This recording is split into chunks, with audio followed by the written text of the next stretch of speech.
Nous voici donc revenus dans la bonne voie. Alors, Amélie Dalmazo, bonjour. Bonjour. Vous êtes sémiologue, c'est-à-dire que vous regardez les signes et vous leur donnez du sens. Alors, dans cette émission, on s'attache à la gestuelle de nos hommes politiques, mais vous nous dites, il y a quelque chose de plus important, c'est le décor autour. Expliquez-moi ça.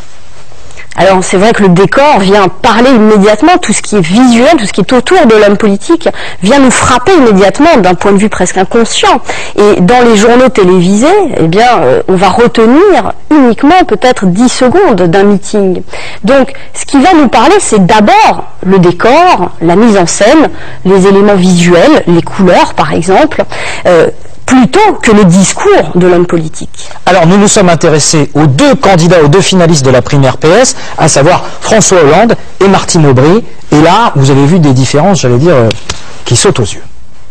Oui, c'est vrai que chez Martine Aubry, il y a une volonté de mettre en scène plutôt l'aspect présidentiel de sa personne, sa stature, alors que chez François Hollande, il y a une volonté de rassembler. Chez Martine Aubry, c'est assez clair, elle se met en scène avec deux drapeaux autour d'elle et puis un décor assez neutre. Finalement, il n'y a pas grand-chose dans le cadre. Les deux drapeaux, le drapeau français et le drapeau européen, c'est précisément la mise en scène des présidents.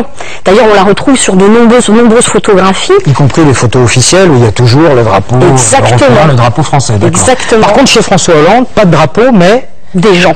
Il y a des gens. Il y a des gens. Et ça, c'est fondamental parce que précisément, on est sur les primaires socialistes. Il s'agit d'être le rassembleur, celui qui saura amener finalement la gauche à la victoire. Et d'ailleurs, c'est le slogan de François Hollande, justement. Donc mettre les gens derrière, c'est montrer qu'il y a le peuple, la France entière peut-être même, qui est derrière François Hollande. Alors on se dit quand même, à un moment donné, avant d'arriver devant nous et de prendre la parole, il y a une sorte de cacophonie, les cadreurs se bousculent, l'image est floue, c'est mal cadré, ça prend du temps. On dit quand même, ils auraient pu, en termes de communication, un peu mieux boutiquer leur histoire, histoire de faire une arrivée claire, nette et précise. L'idée, c'est plus il y a de cohue, plus ça montre finalement la désirabilité du candidat, sa popularité. Les gens vont se battre finalement pour être auprès du candidat.